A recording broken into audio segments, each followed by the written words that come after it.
말씀드릴게요. 자, OECD 주요국의 수면 시간을 지금 보여드리고 있는데요. 2016년 통계를 보면은요, 안타깝게도 우리나라는 대표적인 수면 부족 국가입니다. 그냥 보시기에도 압도적으로 꼴찌죠. 압도적으로. 그러네요. 거의 1시간 차이가 나요. 근데 이거 보면서 혹시 놀라신 분, 우리가 저렇게 많이 자 이렇게 생각하신 분 있죠? 근데 좀 많이 자는 저요. 것 같기는 하는데? 생각보다 많이 자는 것 같아요. 생각보다 많이 자는 평균이니까 그러니까, 7시간 50분이면 누가 도대체 7시간 50분을 자는 거예요? 없는데? 내 주변엔? 그런데요, 이 통계를 보여드렸을 때 우리나라 사람들만 이렇게 안 놀라고요. 해외에 있는 사람들은 야, 한국 사람들 큰일 났다 그럽니다. 진짜? 그만큼 우리나라가 수면 부족에 굉장히 관대합니다. 아까 앞서서 말씀드렸잖아요. 사건 사고들이 수면 부족 때문에 비롯됐다는 말씀을 드리면 많은 분들이 그러니까 정신을 똑바로 차렸어야지 근데 이런 말씀을 하세요. 맞아, 잠을 좀 충분히 잤어야지가 아니라 맞아. 이 수면 부족을 정신력으로 극복할 수 있다, 말도 안 되는 얘기입니다. 그러다 보면은 심리적이고 신체적인 문제들이 엄청나게 많이 뒤따라올 수밖에 없습니다. 맞아. 그래서 제가 지금부터 잠을 못 자면 우리에게 어떤 일이 생기게 되는지 구체적으로 말씀을 드리겠습니다. 오, 기대된다. 제가 아까 OECD 회원국 중에 우리나라가 수면 시간 압도적으로 꼴찌라고 말씀드렸었잖아요. 항상 압도적으로 1위를 차지하는 항목도 있습니다.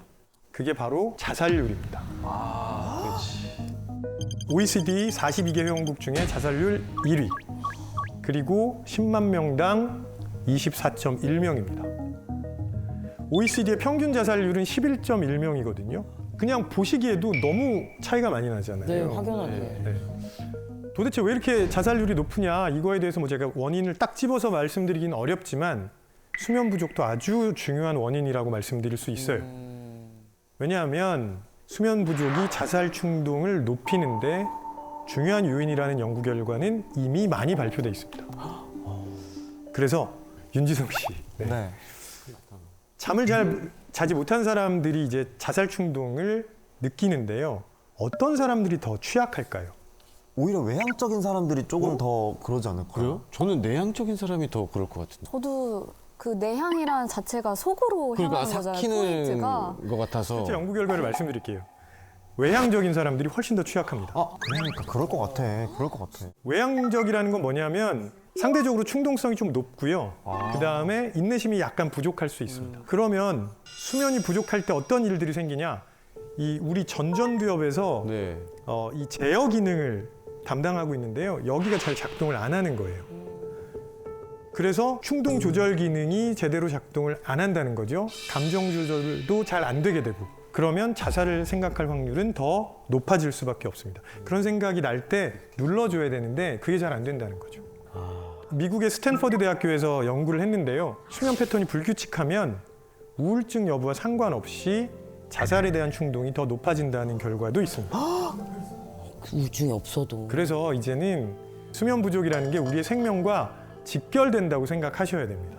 한때는 질병이라고 생각하지 않았는데 지금은 당뇨병이나 고혈압이나 관절염, 암 이런 것들을 유발한다고 생각하는 무서운 질병이 하나 있습니다. 그게 뭘까요? 불면증? 비만입니다. 비만. 비만. 네, 비만. 비만. 근데 제가 왜 갑자기 비만을 말씀드리냐면 잠을 잘 못 자면 살이 빠지지 않나 이렇게 생각하실 수 있는데 반대입니다. 수면 부족은 비만의 굉장히 중요한 원인입니다.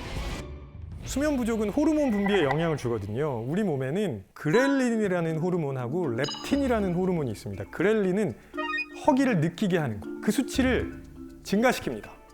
그러니까 점점 더 배가 고파져요. 그 다음에 포만감을 느끼게 하는 렙틴 수치는 감소시킵니다. 그러니까 배가 불러도 계속 먹어요. 수면이 부족하면 그렇게 된다는 겁니다. 그럴 때 있어, 진짜. 게다가 또 잠을 잘 못 자면 원초적인 욕구를 담당하는 뇌 영역에는 별로 영향이 없는데 아까 말씀드렸던 것처럼 충동 제어가 잘 안 됩니다. 그러니까 계속 먹는 거죠. 실제 연구를 진행해 봤는데요. 참가자들 불러가지고 첫 4일 동안은 8시간 반 자기 합니다. 그 다음에 나머지 4일 동안은 4시간 반만 자기 했거든요. 그리고 먹는 양을 비교해 봤는데 8시간 반 잤을 때보다 4시간 반 자면 하루에 300kcal를 더 먹습니다. 한 끼를 더 먹는 거. 그러게 한 끼를 먹는 300kcal 더 먹는다고 큰일 날까라고 생각하실 수 있는데 1년에 10만 킬로칼로리씩 계속 더 드시는 거예요. 그치. 아, 그렇구나. 왜 이래요? 게다가요, 잠을 못 자면 칼로리가 높거나 당분이 많은 음식 있죠? 이걸 더 먹고 싶어 합니다. 분명해. 맞아. 그래서 야식을 먹고. 또 굉장히 치명적인 영향을 끼치는 게 있는데 치매입니다. 치매요? 치매. 철의 여인이라고 불리는 마가렛 대처. 네. 하루에 4시간만 잤습니다. 그러면서 업무에 몰두했다고 알려져 있는데요. 마가렛 대처는 나중에 말년에 뇌졸중 그리고 치매로 고통을 받았었고요. 그 다음에 하루에 한 4-5시간만 잔다고 알려진 로널드 레이건 전 미국 대통령 있죠. 마찬가지로 치매에 걸려가지고 나중에 본인이 대통령이었다는 사실도 잘 모르는 상태로 안타깝게 죽음을 맞이했죠. 아이고. 물론 제가 여기서 수면 부족이 치매의 가장 중요한 원인이다라고 말씀드리는 건 아닙니다. 하나의 원인일 수 있다라는 얘기인데 네. 왜 그러냐 하면요. 치매 중에 특히 알츠하이머 있죠. 네네네. 알츠하이머를 유발하는 요인이 무엇인지를 지금 연구진들이 많이 밝혀놨습니다. 그 대표적인 원인이 아밀로이드 단백질의 변형이거든요. 그래서 수면을 제대로 취하지 못하면 이 아밀로이드 단백질이 변형되면서 뇌에 자꾸 쌓여가고요. 그게 끈적거리는 덩어리를 형성해가지고 주변에 있는 뇌세포를 죽입니다. 그래서 치매로 이어질 수 있는데 충분히 자면 어떻게 되냐? 우리가 자는 동안 뇌를 청소를 해줍니다. 글림프 시스템이라는 게 있는데요. 이게 뇌를 청소하는 시스템이거든요. 그래서 우리가 자는 동안 이 글림프 시스템이 그런 변형된 단백질들을 싹 청소를 해주는 거죠. 잠은 필수네, 필수. 그래서 제대로 자지 않으면 아밀로이드가 더 많이 쌓이게 되고 그게 자꾸 악순환을 유발하게 됩니다. 그래서 꼭 수면 신경 쓰셔야 되는 거죠. 와, 진짜 중요하다, 중요해. 자, 그러면 아무것도 안 하는 것처럼 보이지만 뇌에서는 엄청나게 많은 변화들이 특히 생리적인 변화들이 끊임없이 일어나고 있습니다. 잘 자면 암기력이 좋아집니다. 진짜요? 이렇게 두 집단으로 나눕니다. 김경일. A그룹, 김경일 B그룹. 100명. 그 다음에 정오에 12시에요. 불러가지고 얼굴이랑 이름이 적혀있는 100개의 쌍을 학습하게 합니다. 그리고 나서 시간을 쭉 흐르게 한 다음에 저녁 6시가 되죠. 네. 저녁 6시가 됐을 때 또 새로운 100개 얼굴과 이름쌍을 학습하게 합니다. 네. 자, 근데 A그룹과 B그룹은요, 차이가 하나 있습니다.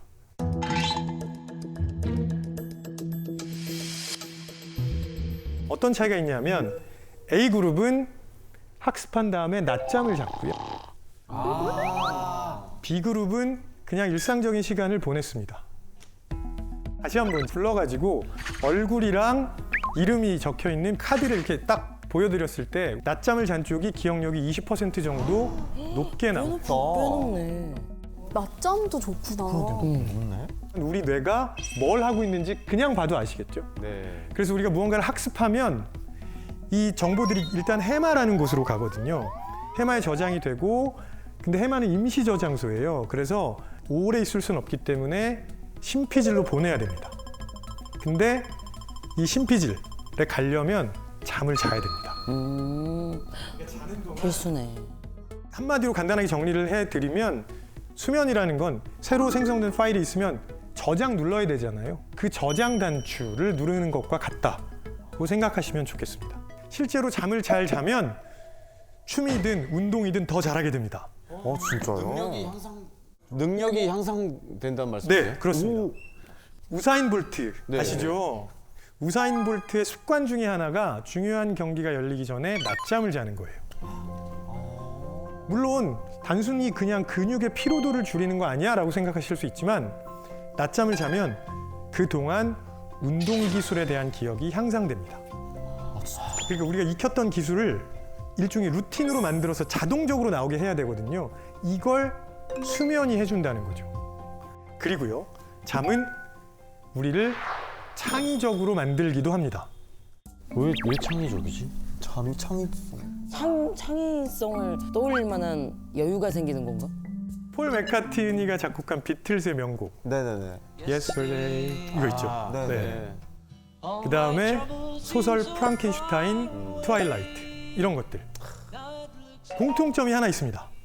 잠에서 깬 직후에 만들었다는 겁니다. 아, 폴 맥카트니 어떻게 했냐면요. 침대에서 일어나는 순간 멜로디가 떠올랐대요. 그래서 바로 피아노로 달려가서 연주했던 게 바로 예스터데이였어요. 이런 거 말고도요. 과학사에서도 굉장히 중요한 사건이 하나 있었는데요. 이건 1865년에 독일의 화학자 아우구스트 케큘레라는 사람의 일화인데 벤젠의 분자 구조를 알아내려고 정말 노력을 많이 하고 있었거든요. 근데 그 당시에 그 어느 누구도 이걸 알아내지 못했어요.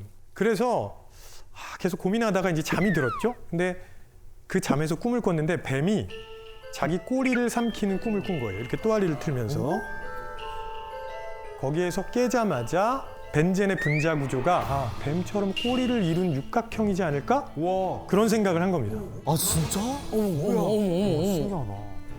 이 발견 때문에 독일 산업에 엄청나게 아주 중요한 영향을 미쳤고 케큘레는 이후에 귀족 자기까지 받게 됩니다. 잠자야 신분이 상승하네. 아 잠을 잘 자야 돈 벌고 신분이 상승하네요. 진짜 내가 더 잤어야 되는데 진짜. 우린 반대로 돈을 벌고 신분을 상승해야 잠을 잘 수 있다고 생각했는데. 그 사람들은 각각 굉장히 고민을 많이 하고 있었던 거죠. 자기 직전에 굉장히 고민을 많이 하고 있다가 잠을 잤더니 그 꿈을 꾼 겁니다. 도대체 어떻게 그렇게 됐을까 하는 궁금증이 드셨을 거예요. 네. 우리가 이렇게 깨어 있잖아요. 그러면 우리가 무슨 생각이 떠올랐을 때 동시에 뇌 실행 제어 회로라는 게 같이 활성화되면서 내가 지금 한 생각이 현실적으로 실현 가능성이 있는지 없는지를 검사합니다.